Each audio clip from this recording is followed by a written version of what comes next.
ज्योति पोपली सरकारी senior secondary school खुशहाल सिंह वाला विखे बतौर साइंस मिस्ट्रेस तैनात हाँ। अज मैं तुहानू 8वीं क्लास का पाठ 9वां जंतुओं विच प्रजनन का लैक्चर नंबर 2 करवाऊंगी।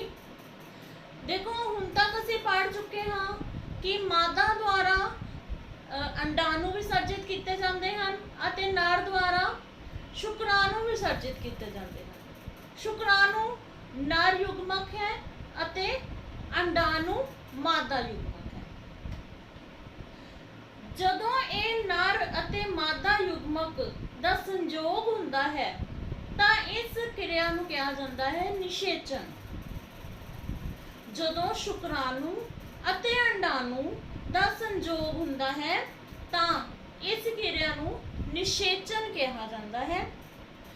और निषेचन दे सिट्टे वजों जायगोट बनता है एक युग्मज है।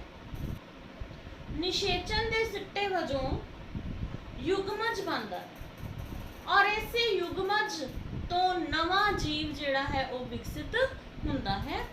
देखो किस तरह असीं यह एक अंडाणु बना रहे हैं।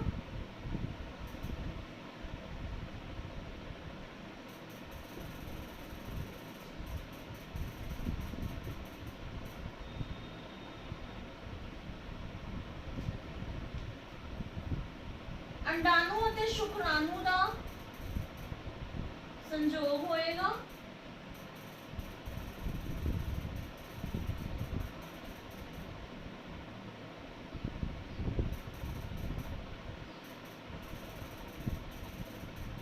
बहुत वड्डी संख्या विच शुक्राणु जेड़े हैं अंडाणु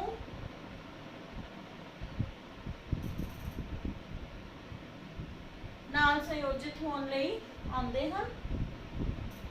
जदों अंडाणु अते शुक्राणु इन्हां दा संयोग हुंदा है तां बनदा है युग्मज। युग्मज विच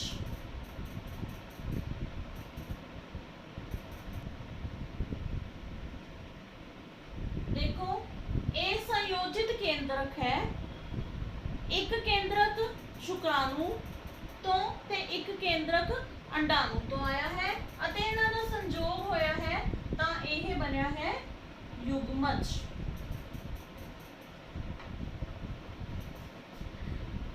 अंडाणु अते शुक्राणु दे संयोग तो युग्मज बनता है तां इस नूं कहा जाता है निषेचन। इस प्रक्रिया नूं निषेचन कहा जाता है। इस युग्मक तो ही नवा जीव विकसित हुंदा है। यह अंडाणु मादा युग्मक है, यह शुक्राणु नर युग्मक है। नर अते मादा तो प्राप्त होए इन्हां शुक्राणु अते अंडाणु के निषेचन तो युग्मज बनता है। इस युग्मज तो नवा जीव बनता है। इसे कारण जो भी नवा जीव हुंदा है उस विच मां अते पिता दोवां दे लक्षण हुंदे हैं। जिवें असीं कहने हैं कि इसकी अखां इसके माता जी नाल मिलदियां हन, इसका मुंह इसका नक इसके पिता जी नाल मिलता है। या जे कोई बहुत सियानी गल करता है तो असीं कहने हैं ये अपने पिता जी वांग सियाना है। ये गुण क्यों आते हैं बच्चे विच? क्योंकि जिहड़ा शुक्राणु अते अंडाणु है ये माता अते पिता तो प्राप्त हुंदा है अते उस तो युग्मज बनता है जिस तो नवा जीव बनता है। जदों ये निषेचन की प्रक्रिया मादा के शरीर के अंदर हुंदी है तां इसनूं अंदरूनी निषेचन कहा जाता है। जिवें मनुख, गां, कुत्ता इन्हां जीवां विच अंदरूनी निषेचन हुंदा है। दो तरह का निषेचन हुंदा है, अंदरूनी निषेचन अते बाहरी निषेचन। अंदरूनी निषेचन की है जिहड़ा मादा दे शरीर दे अंदर जदों संजोग हुंदा है शुक्राणु अते अंडाणु दा उसनूं कहंदे हैं अंदरूनी निषेचन। ਜਿਵੇਂ ਮਨੁੱਖ, ਗਾਂ, ਕੁੱਤਾ ਆਦਿ ਵਿੱਚ ਹੁੰਦਾ ਹੈ। ਅਤੇ ਬਾਹਰੀ ਨਿਸ਼ੇਚਨ ਕੀ ਹੈ? ਜਦੋਂ ਇਹ ਨਿਸ਼ੇਚਨ ਦੀ ਪ੍ਰਕਿਰਿਆ ਮਾਦਾ ਦੇ ਸਰੀਰ ਦੇ ਅੰਦਰ ਨਹੀਂ ਹੁੰਦੀ ਬਲਕਿ ਬਾਹਰ ਹੁੰਦੀ ਹੈ ਤਾਂ ਉਸ ਨੂੰ ਬਾਹਰੀ ਨਿਸ਼ੇਚਨ ਕਿਹਾ ਜਾਂਦਾ ਹੈ। ਜਿਵੇਂ ਡੱਡੂ ਵਿੱਚ ਬਾਹਰੀ ਨਿਸ਼ੇਚਨ ਹੁੰਦਾ ਹੈ। ਬਸੰਤ ਰਿਤੂ ਅਤੇ ਵਰਖਾ ਰੁੱਤ ਵਿੱਚ ਤਲਾਬਾਂ ਵਿੱਚ ਜਾਂ ਧੀਮੀ ਗਤੀ ਨਾਲ ਚੱਲ ਰਹੇ ਪਾਣੀ ਵਿੱਚ ਡੱਡੂ, ਟੈਡਪੋਲ ਇਹ ਸਾਰੇ ਜਿਹੜੇ ਬਹੁਤ ਸੰਖਿਆ ਵਿੱਚ ਆਉਂਦੇ ਹਨ। ਜਦੋਂ ਨਰ ਅਤੇ ਮਾਦਾ ਡੱਡੂ ਜਿਹੜੇ ਉਹ ਇੱਕ ਦੂਸਰੇ ਦੇ ਨੇੜੇ ਹੁੰਦੇ ਹਨ ਤਾਂ ਮਾਦਾ ਡੱਡੂ ਬਹੁਤ ਸਾਰੇ ਸੈਂਕੜਿਆਂ ਦੀ ਮਾਤਰਾ ਵਿੱਚ ਅੰਡੇ ਦਿੰਦੀ ਹੈ। ਇਹ ਅੰਡੇ ਜਿਹੜੇ ਆ ਇਹ ਢਕੇ ਨਹੀਂ ਹੁੰਦੇ ਆ, ਕਿਸੇ ਕਵਚ ਨਾਲ ਢਕੇ ਨਹੀਂ ਹੁੰਦੇ। ਜਿਵੇਂ ਮੁਰਗੀ ਦੇ ਅੰਡੇ ਦੇ ਆਲੇ ਦੁਆਲੇ ਇੱਕ ਪ੍ਰੋਪਰ ਕਵਰ ਹੁੰਦਾ ਹੈ, ਅਸੀਂ ਦੇਖਦੇ ਹਾਂ, ਉਸ ਤਰ੍ਹਾਂ ਇਹਨਾਂ ਅੰਡਿਆਂ ਦੇ ਆਲੇ ਦੁਆਲੇ ਨਹੀਂ ਹੁੰਦਾ। ਇਹ ਜੈਲੀ ਵਰਗੇ ਪਦਾਰਥ ਨਾਲ ਕਵਰ ਹੁੰਦੇ ਆ ਸਾਰੇ, ਜੋ ਕਿ ਇਹਨਾਂ ਨੂੰ ਸੁਰੱਖਿਆ ਪ੍ਰਦਾਨ ਕਰਦਾ ਹੈ। ਮਾਦਾ ਜਿਵੇਂ ਹੀ ਅੰਡੇ ਦਿੰਦੀ ਹੈ ਤਾਂ ਨਰ ਡੱਡੂ ਉਸ ਉੱਤੇ ਸ਼ੁਕਰਾਣੂ ਛੱਡ ਦਿੰਦਾ ਹੈ। ਮਾਦਾ ਸੈਂਕੜਿਆਂ ਦੀ ਤਾਦਾਦ ਵਿੱਚ ਅੰਡੇ ਦਿੰਦੀ ਹੈ। ਕੀ ਤੁਸੀਂ ਜਾਣਦੇ ਹੋ ਕਿਉਂ? ਕਿਉਂਕਿ ਇਹ ਅੰਡੇ ਪਾਣੀ ਦੀ ਗਤੀ ਕਾਰਨ, ਵਰਖਾ ਕਾਰਨ ਇਹ ਨਸ਼ਟ ਹੋ ਜਾਂਦੇ ਹਨ। ਇਹਨਾਂ ਵਿੱਚੋਂ ਕੁਝ ਹੀ ਅੰਡਿਆਂ ਨੂੰ ਅਵਸਰ ਮਿਲਦਾ ਹੈ ਕਿ ਉਹ ਨਵੇਂ ਜੀਵ ਵਿੱਚ ਵਿਕਸਿਤ ਹੋ ਸਕਣ। ਜਦੋਂ ਸ਼ੁਕਰਾਣੂ ਅਤੇ ਅੰਡਾਣੂ ਸੰਪਰਕ ਵਿੱਚ ਆਉਂਦੇ ਹਨ ਤਾਂ ਨਿਸ਼ੇਚਨ ਦੀ ਕਿਰਿਆ ਹੁੰਦੀ ਹੈ। ਪਾਣੀ ਵਿੱਚ ਹੁੰਦੀ ਹੈ ਇਹ ਨਿਸ਼ੇਚਨ ਦੀ ਕਿਰਿਆ, ਮਾਦਾ ਦੇ ਸਰੀਰ ਦੇ ਅੰਦਰ ਨਹੀਂ ਹੁੰਦੀ, ਪਾਣੀ ਵਿੱਚ ਹੁੰਦੀ ਹੈ। ਇਸ ਕਾਰਨ ਇਸ ਨੂੰ ਬਾਹਰੀ ਨਿਸ਼ੇਚਨ ਕਿਹਾ ਜਾਂਦਾ ਹੈ। ਜਿਵੇਂ ਡੱਡੂ, ਮੱਛੀ ਆਦਿ। ਸਟਾਰਫਿਸ਼ ਵਿੱਚ ਵੀ ਬਾਹਰੀ ਨਿਸ਼ੇਚਨ ਹੀ ਹੁੰਦਾ ਹੈ। ਡੱਡੂ, ਮਾਦਾ ਡੱਡੂ ਇੱਕ ਸਮੇਂ ਵਿੱਚ ਹਜ਼ਾਰਾਂ ਅੰਡੇ ਦਿੰਦੀ ਹੈ, ਪਰ ਮੁਰਗੀ ਜਿਹੜੀ ਹੈ ਇੱਕ ਸਮੇਂ ਵਿੱਚ ਇੱਕ ਹੀ ਅੰਡਾ ਦਿੰਦੀ ਹੈ। ਕਿਉਂਕਿ ਬਹੁਤ ਸਾਰੇ ਅੰਡੇ ਜਿਹੜੇ ਹਨ ਉਹ ਵਰਖਾ ਕਾਰਨ, ਪਾਣੀ ਕਾਰਨ ਉਹ ਨਸ਼ਟ ਹੋ ਜਾਂਦੇ ਹਨ ਅਤੇ ਜੇ ਥੋੜੀ ਸੰਖਿਆ ਵਿੱਚ ਹੋਣਗੇ ਤਾਂ ਨਿਸ਼ੇਚਨ ਕਿਰਿਆ ਦਾ ਅਵਸਰ ਬਹੁਤ ਘੱਟ ਹੋ ਜਾਂਦਾ ਹੈ, ਜਿਸ ਕਾਰਨ ਮਾਦਾ ਡੱਡੂ ਬਹੁਤ ਵੱਡੀ ਸੰਖਿਆ ਵਿੱਚ ਅੰਡੇ ਵਿਸਰਜਿਤ ਕਰਦੀ ਹੈ। ਹੁਣ ਇਹ ਅਸੀਂ ਪੜਿਆ ਬਾਹਰੀ ਨਿਸ਼ੇਚਨ। ਦੇਖੋ ਤੁਸੀਂ ਟੈਸਟ ਟਿਊਬ ਬੇਬੀ ਬਾਰੇ ਸੁਣਿਆ ਹੋਵੇਗਾ। ਮਨੁੱਖਾਂ ਵਿੱਚ ਟੈਸਟ ਟਿਊਬ ਬੇਬੀ ਹੁੰਦਾ ਹੈ। ਜਦੋਂ ਕਿਸੇ ਔਰਤ ਨੂੰ ਸੰਤਾਨ ਪ੍ਰਾਪਤੀ ਦਾ ਸੁੱਖ ਨਹੀਂ ਮਿਲਦਾ ਹੈ ਤਾਂ ਇੱਕ ਤਰ੍ਹਾਂ ਦਾ ਟ੍ਰੀਟਮੈਂਟ ਉਸ ਦਾ ਹਸਪੀਟਲ ਵਿੱਚ ਕੀਤਾ ਜਾਂਦਾ ਹੈ ਅਤੇ ਉਸ ਟ੍ਰੀਟਮੈਂਟ ਦੇ ਵਜੋਂ ਜਿਹੜੀ ਸੰਤਾਨ ਪੈਦਾ ਹੁੰਦੀ ਹੈ ਉਸ ਨੂੰ ਟੈਸਟ ਟਿਊਬ ਬੇਬੀ ਕਿਹਾ ਜਾਂਦਾ ਹੈ। ਕੀ ਹੁੰਦਾ ਹੈ ਇਹ test tube baby? IVF in vitro fertilization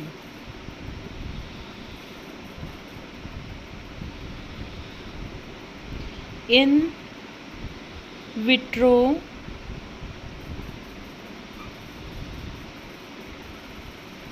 निषेचन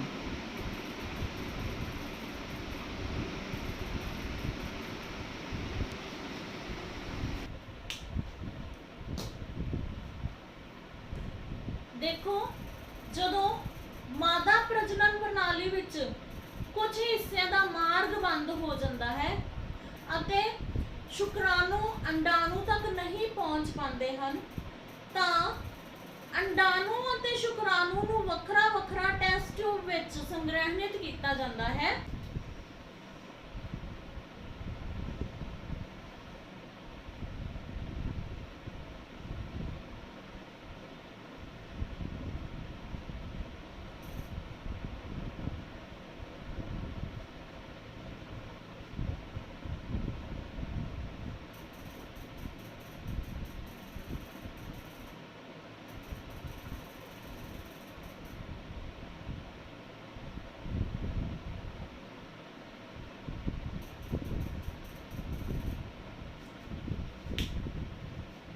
ਨਰ ਅਤੇ ਮਾਦਾ ਦੇ ਸਰੀਰ ਵਿੱਚੋਂ ਅੰਡਾਣੂ ਅਤੇ ਸ਼ੁਕਰਾਣੂ ਵੱਖ-ਵੱਖ ਲੈ ਕੇ ਟੈਸਟ ਪਰਖ ਨਲੀਆਂ ਵਿੱਚ ਪਾਏ ਜਾਂਦੇ ਹਨ ਅਤੇ ਉਹਨਾਂ ਨੂੰ ਇੱਕ ਖਾਸ ਕਿਸਮ ਦਾ ਤਾਪਮਾਨ, ਖਾਸ ਕਿਸਮ ਦਾ ਉਚਿਤ ਮਾਧਿਅਮ ਦੇ ਕੇ ਇਕੱਠੇ ਰੱਖਿਆ ਜਾਂਦਾ ਹੈ ਕੁਝ ਘੰਟਿਆਂ ਲਈ, ਜਿੱਥੇ ਕਿ ਅੰਡਾਣੂ ਜਿਹੜੇ ਹੈ ਉਹ ਸ਼ੁਕਰਾਣੂਆਂ ਦੁਆਰਾ ਵਿਭੇਜਿਤ ਕੀਤੇ ਜਾਂਦੇ ਹਨ ਅਤੇ ਇੱਥੇ ਇਸ ਉਚਿਤ ਮਾਧਿਅਮ ਦੇ ਵਿੱਚ ਨਿਸ਼ੇਚਨ ਪ੍ਰਕਿਰਿਆ ਹੁੰਦੀ ਹੈ ਅਤੇ ਨਿਸ਼ੇਚਨ ਪ੍ਰਕਿਰਿਆ ਦੇ ਫਲ ਸਰੂਪ ਜਿਹੜਾ ਯੁਗਮਜ ਬਣਦਾ ਹੈ ਉਸ ਨੂੰ ਇੱਕ ਪਰਖ ਨਲੀ ਵਿੱਚ ਰੱਖ ਕੇ ਡਿਵੈਲਪ ਕੀਤਾ ਜਾਂਦਾ ਹੈ। ਇਸ ਯੁਗਮਜ ਨੂੰ ਪਰਖ ਨਲੀ ਵਿੱਚ ਰੱਖ ਕੇ ਡਿਵੈਲਪ ਕੀਤਾ ਜਾਂਦਾ ਹੈ, ਵਿਕਸਿਤ ਕੀਤਾ ਜਾਂਦਾ ਹੈ, ਉਸ ਨੂੰ ਉਚਿਤ ਤਾਪ ਸਥਾਵਾਂ ਕੀਤੀਆਂ ਜਾਂਦੀਆਂ ਹਨ ਅਤੇ ਇਸ ਪਰਖ ਨਲੀ ਵਿੱਚ ਟੈਸਟ ਟਿਊਬ ਵਿੱਚ ਇਹ ਜਾਇਗੋਟ ਜਿਹੜਾ ਯੁਗਮਜ ਡਿਵੈਲਪ ਹੋਣਾ ਸ਼ੁਰੂ ਹੋ ਜਾਂਦਾ ਹੈ ਅਤੇ ਫਿਰ ਇਸ ਨੂੰ ਮਾਦਾ ਦੇ ਸਰੀਰ ਦੇ ਅੰਦਰ ਸਥਾਪਿਤ ਕਰ ਦਿੱਤਾ ਜਾਂਦਾ ਹੈ। ਇਸ ਤਰ੍ਹਾਂ ਨਿਸ਼ੇਚਨ ਦੀ ਜਿਹੜੀ ਪ੍ਰਕਿਰਿਆ ਉਹ ਕਿੱਥੇ ਹੋਈ? ਟੈਸਟ ਟਿਊਬ ਵਿੱਚ। ਇਸ ਤਰ੍ਹਾਂ ਜਿਹੜਾ ਬੱਚਾ ਜਨਮ ਲੈਂਦਾ ਇਸ ਨੂੰ ਟੈਸਟ ਟਿਊਬ ਬੇਬੀ ਕਿਹਾ ਜਾਂਦਾ ਹੈ। ਹਾਲਾਂਕਿ ਜੀਵ ਦਾ ਵਿਕਾਸ ਮਾਦਾ ਦੇ ਸਰੀਰ ਦੇ ਅੰਦਰ ਹੁੰਦਾ ਹੈ ਪਰ ਫਿਰ ਵੀ ਇਸ ਤਰ੍ਹਾਂ ਨਾਮ ਹੈ ਟੈਸਟ ਟਿਊਬ ਬੇਬੀ। ਇਸ ਨੂੰ IVF ਪ੍ਰਕਿਰਿਆ ਕਿਹਾ ਜਾਂਦਾ ਹੈ, ਇਨ ਵਿਟਰੋ ਫਰਟੀਲਿਟੀ ਇਨ ਵਿਟਰੋ ਨਿਸ਼ੇਚਨ ਪ੍ਰਕਿਰਿਆ। ਨਿਸ਼ੇਚਨ ਕਿਰਿਆ ਤੋਂ ਬਾਅਦ ਜਿਹੜਾ ਯੁਗਮਜ ਬਣਦਾ ਹੈ ਇਹ ਯੁਗਮਜ ਸੈੱਲਾਂ ਦਾ ਸਮੂਹ ਬਣ ਜਾਂਦਾ ਹੈ, ਇੱਕ ਗੋਲਾ ਬਣ ਜਾਂਦਾ ਹੈ ਜਿਸ ਵਿੱਚ ਇੱਕ ਸੈੱਲ ਤੋਂ ਦੋ ਸੈੱਲ ਬਣਦੇ ਹਨ, ਫਿਰ 2 ਤੋਂ 4 ਬਣਦੇ ਹਨ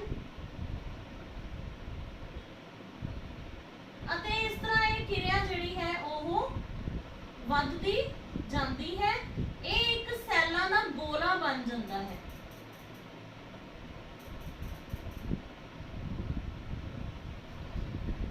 ਇਸ ਤੋਂ ਬਾਅਦ ਹੁਣ ਜਿਵੇਂ ਸਾਡੇ ਸਰੀਰ ਵਿੱਚ ਵੱਖ-ਵੱਖ ਅੰਗ ਹੈ, ਵੱਖ-ਵੱਖ ਅੰਗਾਂ ਦੇ ਵੱਖ-ਵੱਖ ਤਰ੍ਹਾਂ ਦੇ ਟਿਸ਼ੂ ਹੈ।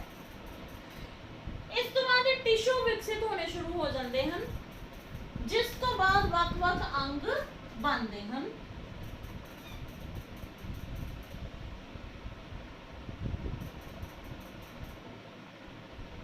ਬਾਹਰੀ ਪਰਤ ਦੇ ਵੱਖ ਤਰ੍ਹਾਂ ਦੇ ਸੈੱਲ ਹੁੰਦੇ ਹਨ, ਇਹ ਵੱਖ ਤਰ੍ਹਾਂ ਦੇ ਟਿਸ਼ੂ ਬਣਾਉਂਦੇ ਹੈ।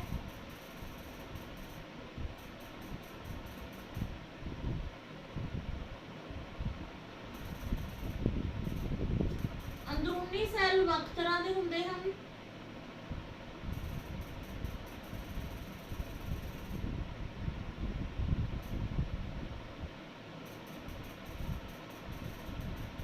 ਇਹ ਵੱਖ-ਵੱਖ ਤਰ੍ਹਾਂ ਦੇ ਸੈੱਲ ਬਣਦੇ ਪਏ ਹੈ ਜਿਨ੍ਹਾਂ ਦਾ ਆਕਾਰ ਵੱਖਰਾ ਹੈ, ਜਿਨ੍ਹਾਂ ਦੇ ਕਾਰਜ ਵੱਖਰੇ ਹੋਣਗੇ ਅਤੇ ਇਹ ਵੱਖਰੇ-ਵੱਖਰੇ ਅੰਗਾਂ ਵਿੱਚ ਵਿਕਸਿਤ ਹੋਣਗੇ।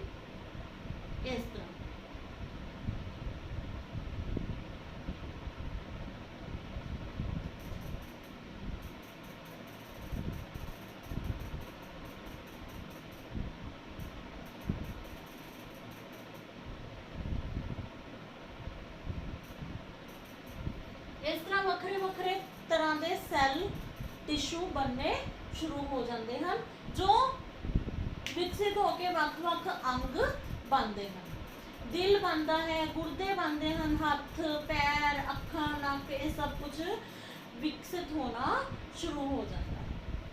ਹੁਣ ਦੇਖੋ ਜਦੋਂ ਇਹ ਵਿਕਸਿਤ ਹੋਣਾ ਸ਼ੁਰੂ ਹੁੰਦਾ ਹੈ ਤਾਂ ਇਹ ਜਿਹੜਾ ਗੋਲਾ ਹੈ, ਸੈੱਲਾਂ ਦਾ ਗੋਲਾ, ਇਹ ਕਿੱਥੇ ਹੁੰਦਾ ਹੈ? ਇਹ ਹੁੰਦਾ ਹੈ ਮਾਦਾ ਪ੍ਰਜਨਨ ਪ੍ਰਣਾਲੀ ਵਿੱਚ ਬੱਚੇਦਾਨੀ ਦੀ ਦੀਵਾਰ।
हाँ जी, देखो ਇਹ ਮਾਦਾ ਜਨਨ ਪ੍ਰਣਾਲੀ ਦਾ ਚਿੱਤਰ ਅਸੀਂ ਬਣਾਇਆ ਸੀ।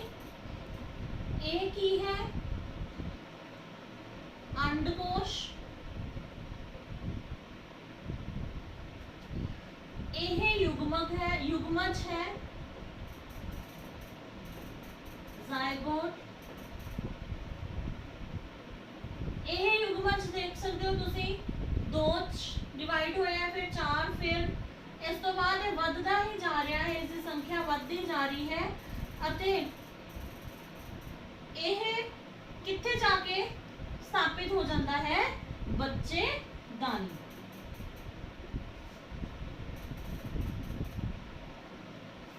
ਮਾਦਾ ਪ੍ਰਜਨਨ ਪ੍ਰਣਾਲੀ ਵਿੱਚ ਜੋ ਬੱਚੇਦਾਨੀ ਹੈ ਉਸ ਦੀ ਦੀਵਾਰ ਤੇ ਜਾ ਕੇ ਸਥਾਪਿਤ ਹੋ ਜਾਂਦਾ ਹੈ। ਇੱਥੇ ਜੀਵ ਵਿਕਸਿਤ ਹੋਣਾ ਸ਼ੁਰੂ ਹੋ ਜਾਏਗਾ। ਵੱਖਰੇ ਵੱਖਰੇ ਤਰ੍ਹਾਂ ਦੇ ਸੈੱਲਾਂ ਤੋਂ ਵੱਖਰੇ ਵੱਖਰੇ ਟਿਸ਼ੂ ਬਣਨਗੇ ਅਤੇ ਇਹਨਾਂ ਤੋਂ ਵੱਖਰੇ ਵੱਖਰੇ ਅੰਗ ਬਣਨਗੇ ਅਤੇ ਫਿਰ ਇੱਕ ਪੂਰਾ ਵਿਕਸਿਤ ਜੀਵ ਬਣੇਗਾ। ਇਸ ਤਰ੍ਹਾਂ ਇਸ ਕਿਰਿਆ ਨੂੰ ਕਹਿੰਦੇ ਹੈ ਭਰੂਣ ਦਾ ਵਿਕਾਸ।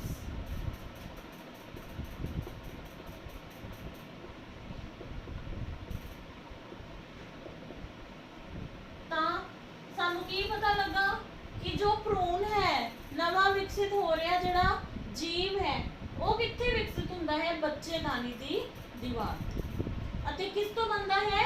युग्मज। युग्मज किस तो बनता है? शुक्राणु ਅਤੇ ਅੰਡਾਣु ਦੀ ਨਿਸ਼ੇਚਨ ਦੀ ਪ੍ਰਕਿਰਿਆ। ਜਦੋਂ ਇਸ ਵਿਕਸਿਤ ਹੋ ਰਹੇ ਜੀਵ ਦੇ ਵੱਖਰੇ ਵੱਖਰੇ ਅੰਗ ਜਿਹੜੇ ਹੈ ਉਹ ਸਾਨੂੰ ਪਛਾਣਯੋਗ ਹੋਣ ਜਾਂਦੇ ਹਨ, ਜਿਵੇਂ ਹੱਥ ਵੱਖਰੇ ਦਿਸਦੇ ਸ਼ੁਰੂ ਹੁੰਦੇ ਹਨ, ਪੈਰ ਵੱਖਰੇ ਦਿਸਦੇ ਸ਼ੁਰੂ ਹੁੰਦੇ ਹਨ, ਕੰਨ, ਅੱਖਾਂ, ਨੱਕ ਵੱਖਰੇ ਵੱਖਰੇ ਦਿਸਣੇ ਸ਼ੁਰੂ ਹੋ ਜਾਂਦੇ ਹਨ, ਤਾਂ ਇਸ ਹਾਲਤ ਵਿੱਚ ਇਸ ਜੀਵ ਨੂੰ ਕਹਿੰਦੇ ਹਨ ਫੀਟਸ। ਅਤੇ ਫੀਟਸ ਤੋਂ ਫਿਰ ਪੂਰਾ ਜੀਵ ਵਿਕਸਿਤ ਹੁੰਦਾ ਹੈ ਜਿਸ ਨੂੰ ਔਰਤ ਜਨਮ ਦਿੰਦੀ ਹੈ। ਸ਼ੁਕਰਾਣੂ ਅੰਡਾਣੂਆਂ ਦੇ ਆਸ ਕੋਲ ਪਹੁੰਚ ਚੁੱਕੇ ਹਨ। ਹੁਣ ਇਹ ਸ਼ੁਕਰਾਣੂ ਅੰਡਾਣੂ ਦੇ ਵਿੱਚ ਵਿਭੇਦਿਤ ਹੋਣਗੇ। ਸ਼ੁਕਰਾਣੂ ਅੰਡਾਣੂਆਂ ਦੇ ਅੰਦਰ ਜਾ ਕੇ ਫਿਊਜ਼ ਹੁੰਦੇ ਹਨ, ਅੰਡਾਣੂਆਂ ਦੇ ਨਾਲ ਫਿਊਜ਼ ਹੁੰਦੇ ਹਨ।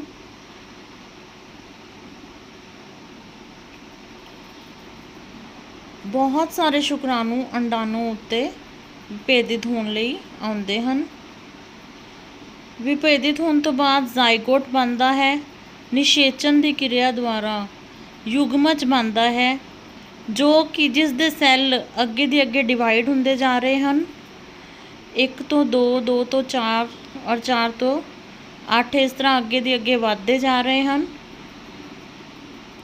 ਇਸ ਤਰ੍ਹਾਂ ਇਹਨਾਂ ਦੀ ਸੰਖਿਆ ਵੱਧਦੀ ਜਾ ਰਹੀ ਹੈ। ਇਹ ਇੱਕ ਸੈੱਲਾਂ ਦਾ ਗੋਲਾ ਬਣ ਜਾਂਦਾ ਹੈ ਅਤੇ ਇਹ ਅੰਡ ਨਿਕਾਸ ਵਹਿਨੀ ਫੈਲੋਪੀਅਨ ਟਿਊਬ ਦੇ ਅੰਦਰ ਹੇਠਾਂ ਵੱਲ ਜਾਂਦਾ ਹੈ ਅਤੇ ਬੱਚੇਦਾਨੀ ਦੀ ਦੀਵਾਰ ਉੱਤੇ ਆਪਣੇ ਆਪ ਨੂੰ ਸਥਾਪਿਤ ਕਰ ਲੈਂਦਾ ਹੈ, ਜਿੱਥੇ ਇਹ ਜੀਵ ਵਿੱਚ ਵਿਕਸਿਤ ਹੋਣਾ ਸ਼ੁਰੂ ਹੋਏਗਾ। ਇਸ ਤਰ੍ਹਾਂ ਅੰਗ ਬਣਨ ਲੱਗ ਜਾਂਦੇ ਹਨ। ਵੱਖਰੇ ਵੱਖਰੇ ਅੰਗ ਜਿਵੇਂ ਦਿਲ, ਗੁਰਦਾ, ਹੱਥ ਸਭ ਕੁਝ ਬਣਨ ਲੱਗ ਜਾਂਦਾ ਹੈ।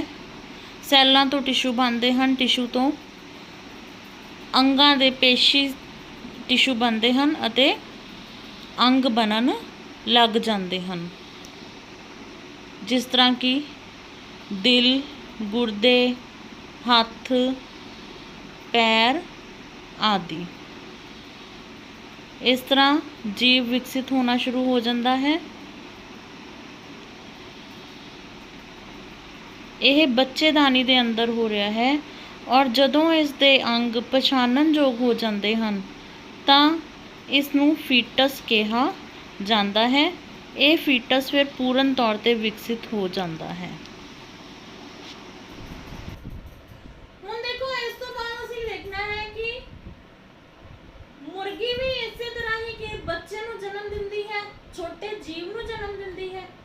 ਨਹੀਂ। ਮੁਰਗੀ ਕਿਸ ਚੀਜ਼ ਦਾ ਵਿਸਰਜਨ ਕਰਦੀ ਹੈ? अंडे दा। हाँ जी, देखो मुर्गी दे अंदर जदों निषेचन क्रिया हुंदी है तो युग्मज बनता है। इसे तरह ही सेम अंड निकास वहनी विच युग्मज जिहड़ा है वो अगे दी अगे डिवाइड हुंदा रहिंदा है, उसदे सैल वधदे रहिंदे हन। सेम इसी तरीके नाल हुंदा है मुर्गी दे अंदर भी। ये है अंड निकास वहनी, इस विच युग्मज जिहड़ा है अगे दी अगे आंदा है। अते उस विच की फर्क है मनुख नालों मुर्गी विच की फर्क है? जिवें जिवें युग्मज विकसित हुंदा है अते हेठां वल आंदा है, इस दे उपर एक परत चढ़दी जांदी है, परत बनदी जांदी है। यह परत जिहड़ी असीं अंडे दी बाहरली परत देखदे हां, उसदा एक कवच देखदे हां, वो कठोर हुंदा जांदा है। जिवें जिवें बच्चेदानी विच आंदा जांदा है, वो कवच जिहड़ा कठोर हुंदा जांदा है। अते जदों वो सुरक्षा कवच चंगी तरह बन जांदा है तां उस समय मुर्गी उस अंडे दा विसर्जन करती है। मुर्गी जेड़े अंडे दा विसर्जन करती है उस विच चूचा नहीं बनया हुंदा। उस अंडे विच चूचे दे विकसित होण विच 3 हफ्ते दा समय लगदा है। अते इस दौरान उस अंडे नूं पूरा प्रॉपर ताप चाहिदा है और मुर्गी की करती है उस ऊपर बैठती है, उसनूं उचित तापमान दिंदी है ताकि उसके अंदर इस भ्रूण का विकास हो सके, चूचे का विकास हो सके। 3 हफ्ते 21 दिनों का समय लगता है इसनूं हैच होने वास्ते। फिर 3 हफ्ते बाद जदों चूचा विकसित हो जाता है अते उसके प्रॉपर अंग बन जाते हैं, फिर वो कवच तोड़ के अपने आप अंडे विचों बाहर आ जाता है। इस तरह मुर्गी दे बच्चे का जन्म, चूचे का जन्म हुंदा है। बाहरी निषेचन विच की हुंदा है, अंडे दे अंदर ही जीव विकसित हुंदा रहंदा है, उसके ऊपर परत चढ़ी रहंदी है, बिल्कुल सुरक्षित हुंदा है वो। अते जदों उसदे जीव का विकास हो जाता है अंडे दे अंदर तां वो जीव जिहड़ा है लार्वे दे रूप विच बाहर आ जाता है। जिवें असीं डड्डू दे जिहड़े बच्चे हैं उन्होंने देखते हैं, उन्होंने टैडपोल कहा जाता है। ये टैडपोल जिहड़े विकसित नहीं हुंदे, इन्हां दे हत्थ पैर डड्डू वांगू कुछ इन्हां दे लिम्स विकसित नहीं होए हुंदे।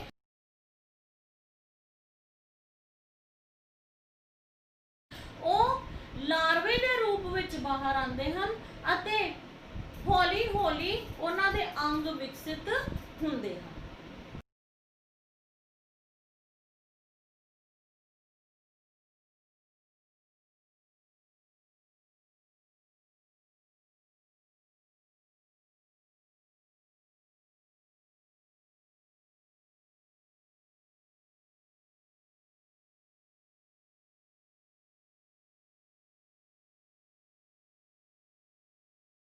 ਇਹ ਬਾਹਰੀ ਨਿਸ਼ੇਚਨ ਪ੍ਰਕਿਰਿਆ ਵਿੱਚ ਹੁੰਦਾ ਹੈ।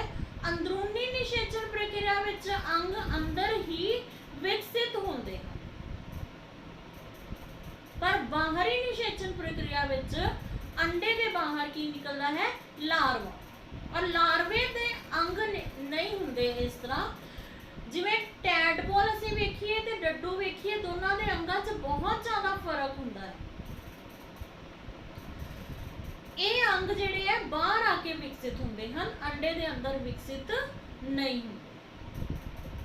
ਡੱਡੂ ਦਾ ਜਿਹੜਾ ਲਾਰਵਾ ਹੈ ਉਸਨੂੰ ਟੈਡਪੋਲ ਕਿਹਾ ਜਾਂਦਾ ਹੈ। ਇਸ ਤਰ੍ਹਾਂ ਅਸੀਂ ਦੇਖਿਆ ਕਿ ਕੁਝ ਜੀਵ ਜਿਹੜੇ ਹੈ ਉਹ ਸਿੱਧੇ ਤੌਰ ਤੇ ਹੀ ਬੱਚਿਆਂ ਨੂੰ ਜਨਮ ਦਿੰਦੇ ਹੈ ਅਤੇ ਕੁਝ ਜੀਵ ਜਿਹੜੇ ਹੈ ਅੰਡਿਆਂ ਨੂੰ ਜਨਮ ਦਿੰਦੇ ਹੈ, ਅੰਡੇ ਵਿਸਰਜਿਤ ਕਰਦੇ ਹੈ ਔਰ ਬਾਹਰ ਬਾਅਦ ਵਿੱਚ ਅੰਡਿਆਂ ਵਿੱਚੋਂ ਜੀਵ ਨਿਕਲਦਾ ਹੈ। ਇਸ ਤਰ੍ਹਾਂ ਦੋ ਤਰ੍ਹਾਂ ਦੇ ਜੀਵ ਹੈ, ਬੱਚੇ ਦੇਣ ਵਾਲੇ ਜੀਵ ਅਤੇ ਅੰਡੇ ਦੇਣ ਵਾਲੇ ਜੀਵ।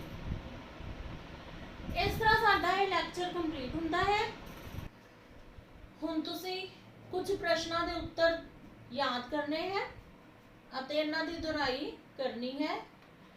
ਪਹਿਲਾ ਪ੍ਰਸ਼ਨ ਹੈ, ਨਰ ਅਤੇ ਮਾਦਾ ਪ੍ਰਜਨਨ ਅੰਗਾਂ ਦੀ ਨਰ ਅਤੇ ਮਾਦਾ ਪ੍ਰਜਨਨ ਅੰਗਾਂ ਦੀ ਰਚਨਾ ਦੀ ਦੁਹਰਾਈ ਕਰੋ।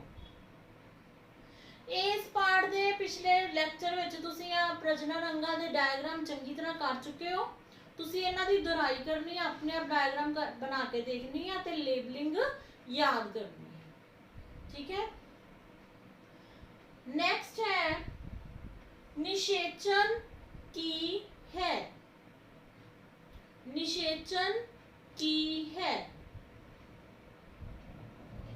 थर्ड, अंदरूनी ਅਤੇ ਬਾਹਰੀ ਨਿਸ਼ੇਚਨ ਵਿੱਚ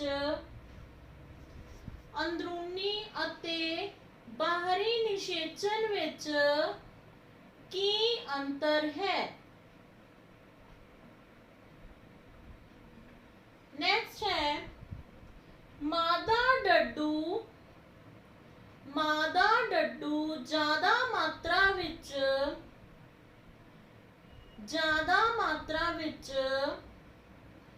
अंडे क्यों विसर्जित करती है।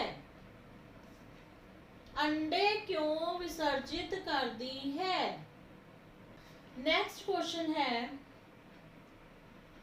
मुर्गी विच निषेचन तो बाद जीव किवें विकसित हुंदा है। मुर्गी विच निषेचन तो बाद जीव किवें विकसित हुंदा है, विस्तार नाल समझाओ। नेक्स्ट है मुर्गी ਅਤੇ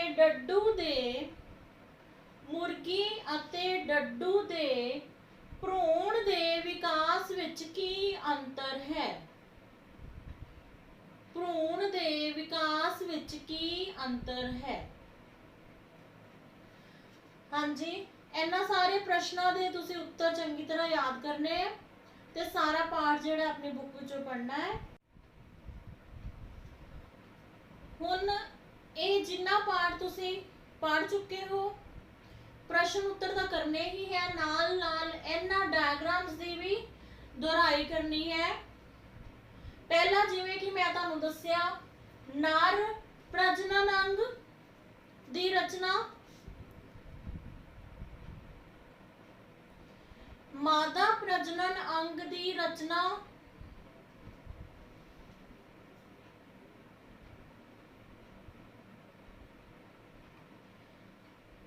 अंडाणु की रचना,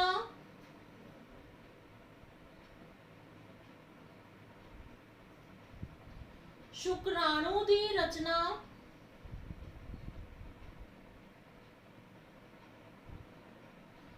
युग्मज की रचना,